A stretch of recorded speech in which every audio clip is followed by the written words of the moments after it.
Hi hello வணக்கம். இன்னைக்கு நம்ம இந்த வீடியோல எதை பத்தி பார்க்க போறோம் அப்படின்னு பாத்தீங்கன்னா, ஸ்விங் ட்ரேடிங் அப்படிங்கிறது என்ன, இந்த ஸ்விங் ட்ரேடிங் பண்றதுக்கான ஸ்ட்ராட்டஜி என்ன அப்படிங்கறத நம்ம டீடைலா வந்து இந்த வீடியோல பார்க்க போறோம். வாங்க வீடியோக்குள்ள போவோம்.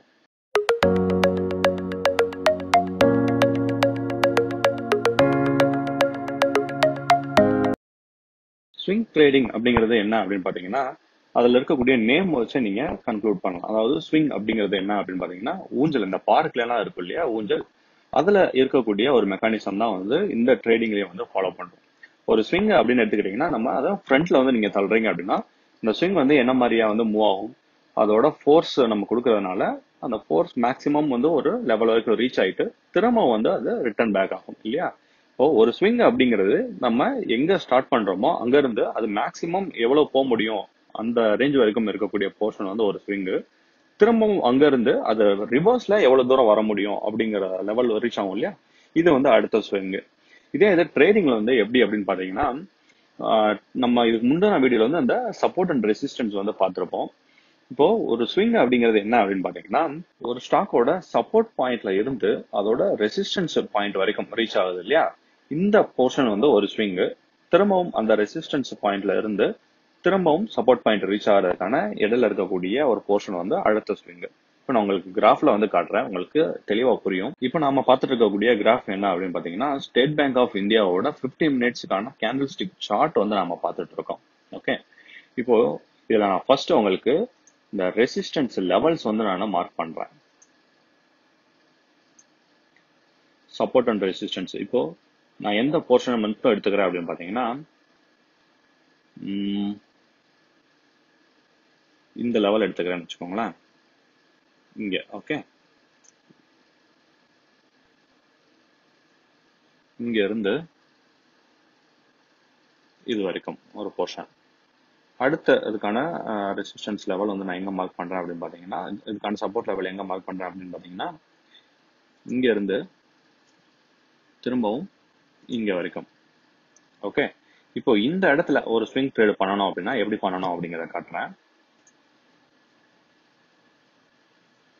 இப்போ பாத்தீங்க அப்படின்னா, இது வந்து இங்க ஸ்டார்ட் ஆகி இப்ப டவுன் வேல்ல வந்து வந்துட்டு இருக்கு இல்லையா, இது வந்து ஒரு ஸ்விங். திரும்பவும் இந்த சப்போர்ட் பாயிண்ட்ல அடிச்சு திரும்பவும் ரெசிஸ்டன்ஸ் பாயிண்ட் வரைக்கும் மேல போயிட்டு இருக்கு, இது வந்து ஒரு ஸ்விங்.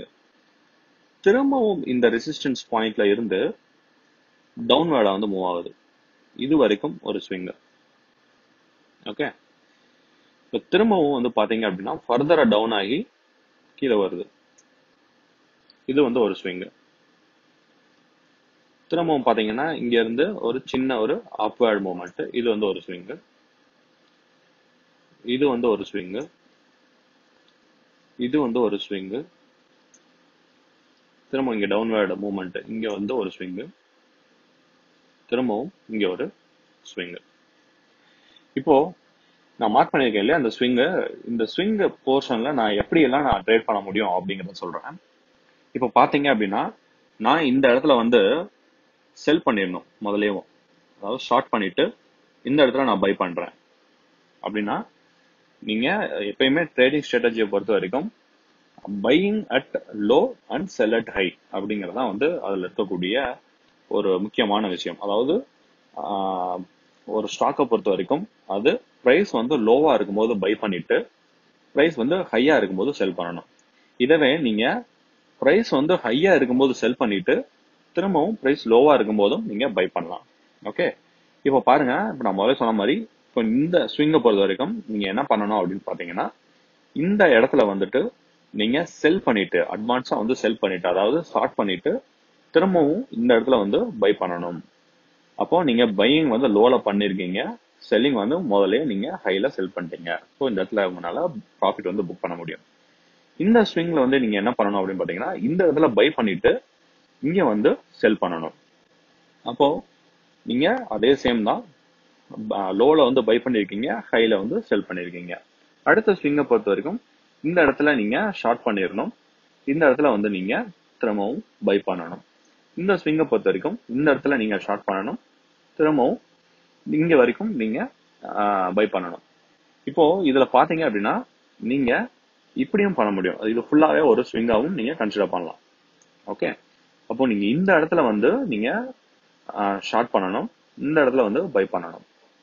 இங்க வந்து இங்க பை பண்ணி இங்க செல் பண்றது, இங்க ஷார்ட் பண்ணி இங்க பை பண்றது, இங்க பை பண்ணி இங்க செல் பண்றது, இல்ல இங்க ஷார்ட் பண்ணிட்டு இந்த இடத்துல வந்து பை பண்றது, இங்க வந்து பை பண்ணி திரும்பவும் இங்க ஷார்ட் பண்றது. இந்த மாதிரியான ட்ரேடிங் ஆப்ஷன்ஸ் இருக்கும் இல்லையா, இதுதான் வந்து இந்த ஸ்விங் ட்ரேடு அப்படிங்கிறது. அதாவது இந்த ஸ்விங் மொமெண்டம் எப்படி இருக்கு, இந்த பிரைஸ் மொமெண்டம் எப்படி இருக்கு அப்படிங்கறத பார்த்து அதுக்கு தகுந்தாப்புல ட்ரேடிங் வந்து பிளான் பண்றோம் இல்லையா, இதுதான் வந்து ஸ்விங் ட்ரேடிங் அப்படின்னு சொல்லக்கூடியது. உங்களுக்கு புரிஞ்சிருக்கும் நினைக்கிறேன். இப்போ இந்த கிராஃபை பொறுத்த வரைக்கும் இந்த பிரைஸ் அந்த சப்போர்ட் அண்ட் ரெசிஸ்டன்ஸுக்கு இடையில இருக்கக்கூடிய அந்த டிஃபரன்ஷியல் போர்ஷன் தான் வந்துட்டு ஒரு ஸ்விங். ஒரு ரெசிஸ்டன்ஸ் லெவல்ல இருந்து ஒரு சப்போர்ட் லெவலுக்கு ரீச் ஆகிறதுக்கான போர்ஷன் வந்து ஒரு ஸ்விங். திரும்பவும் இந்த சப்போர்ட்ல இருந்து இந்த ரெசிஸ்டன்ஸ் லெவலில் ரீச் ஆகிற வரைக்கும் இருக்கக்கூடிய போர்ஷன் வந்து அடுத்த ஸ்விங்கு.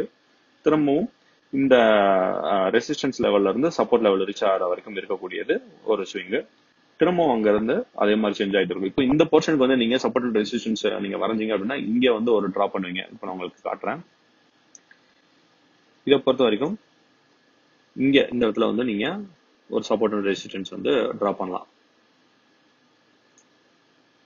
ஓகே, இப்போ பாருங்க,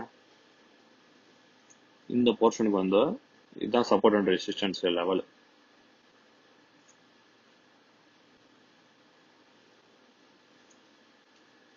ஓகே, இதான் வந்து இதுக்கான சப்போர்ட் அண்ட் ரெசிஸ்டன்ஸ் லெவல். இந்த போர்ஷன் சின்ன போர்ஷனை பொறுத்த வரைக்கும் இப்போ இங்க டிரா பண்றீங்க சப்போர்ட் அண்ட் ரெசிஸ்டன்ஸ் அப்படின்னா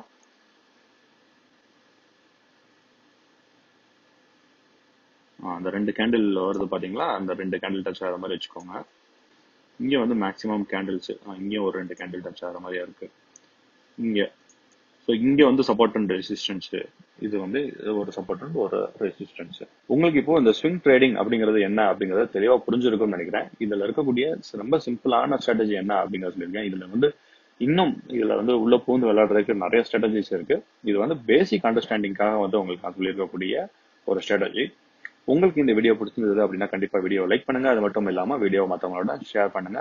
மீண்டும் அடுத்த ஒரு வீடியோவில் உங்களை சந்திக்கும் வரை உங்களிடமிருந்து விடைபெறுவது பிரபாகர் சேகர். தேங்க்யூ. நீங்கள் இந்த சேனலுக்கு புது வியூவராக இருந்தால் மறக்காமல் சேனலை சப்ஸ்கிரைப் பண்ணுங்கள். அதோடு சேர்த்து பக்கத்தில் இருக்க பெல் ஐக்கானையும் கிளிக் பண்ணுங்கள்.